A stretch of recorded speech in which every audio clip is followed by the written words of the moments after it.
అవినీతి రహిత గవర్నెన్స్ మనం రాబోయే రోజుల్లో ప్రజలకి అందిస్తాము అనే దానికి నాంది పలుకుతున్న ఈ వాట్సాప్ గవర్నెన్స్ ప్రవేశపెట్టిన లోకేష్ బాబు గారికి ధన్యవాదాలు తెలుపుకున్నాను అధ్యక్ష. అదేవిధంగా మన కూటమి ప్రభుత్వంలో ట్రాన్స్పరెన్సీ రాబోయే రోజుల్లో ప్రజలకి ఎలా ముందుంచబోతున్నామో కూడా దీని ద్వారా ప్రజలకు అందరికీ తెలియజేయాలనుకున్నాం అధ్యక్ష.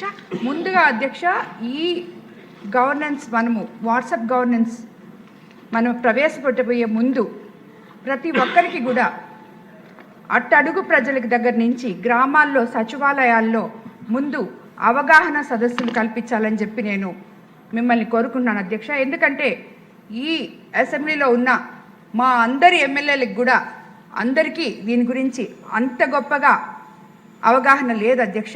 మొదట ఇంతకుముందు అందరి సభ్యులు చెప్పినట్టు మాకు అవగాహన కల్పించి అదేవిధంగా రాబోయే రోజుల్లో మనము గ్రామస్థాయి సచివాలయాల్లో కూడా అవగాహన సదస్సులు ఏర్పాటు చేయాలని చెప్పి మిమ్మల్ని అందరినీ కోరుకుంటున్నాను అధ్యక్ష.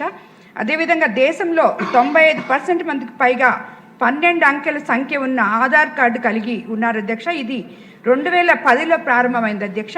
అంతకంటే ముందు 2002లోనే ఆనాటి ముఖ్యమంత్రి నారా చంద్రబాబు నాయుడు గారు 16 అంకెల సంఖ్య ఉన్న యూనిక్ ఐడి ఇచ్చి దాని ఆధారంగా సర్టిఫికేట్లు తయారు చేసేవారు అధ్యక్ష. ఆధార్ కార్డు నంబర్ అందరికీ ఏ విధంగా గుర్తుంటుందో మన మిత్ర వాట్సాప్ నంబర్ 9552300009 కూడా అందరికీ గుర్తుంటుంది అధ్యక్ష. అదేవిధంగా మన మిత్ర ప్రారంభించిన జనవరి 30, 2025 చరిత్రలో మనకి నిలిచిపోయే రోజు అధ్యక్ష. బ్యాంక్ ఖాతా నుంచి ప్రభుత్వ ఉద్యోగానికి దరఖాస్తు వరకు, టీటీడీ దర్శనం నుంచి ట్రైన్ టికెట్ వరకు అన్నింటిని కూడా మనం ఈ వాట్సాప్ గవర్నెన్స్ ద్వారా పొందొచ్చు అధ్యక్ష. ఇటీవల గ్రామాల్లో పర్యటించినప్పుడు అధ్యక్ష, ఒక రైతు ఎన్నో రోజుల నుంచి, ఎన్నో నెలల నుంచి, సంవత్సరం నుంచి వాళ్ళ తండ్రి డెత్ సర్టిఫికేట్ కోసం తిరుగుతూనే ఉన్నాడు అధ్యక్ష. ఒక 2 ఏళ్ళ నుంచి తిరుగుతున్నాడంట ఆయన. అంతకుముందు గవర్నమెంట్లో తిరిగాడు, మన ఇది వచ్చిన తర్వాత కూడా తిరిగాడు. కానీ మొన్న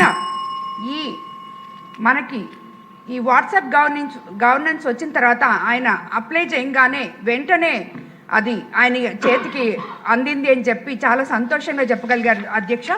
అదేవిధంగా మనం ఇప్పుడు రైతులకి తమ ధాన్యాన్ని నేరుగా అమ్ముకునే విధంగా కూడా వీలుగా మిత్ర ద్వారా అవకాశం కల్పించాం అధ్యక్ష. కానీ అది నేను ఇందాక చెప్పినట్టే అందరికీ అది అర్థం కాక చాలామంది రైతులు ఇంకా ఇబ్బంది పడుతున్నారు అధ్యక్ష.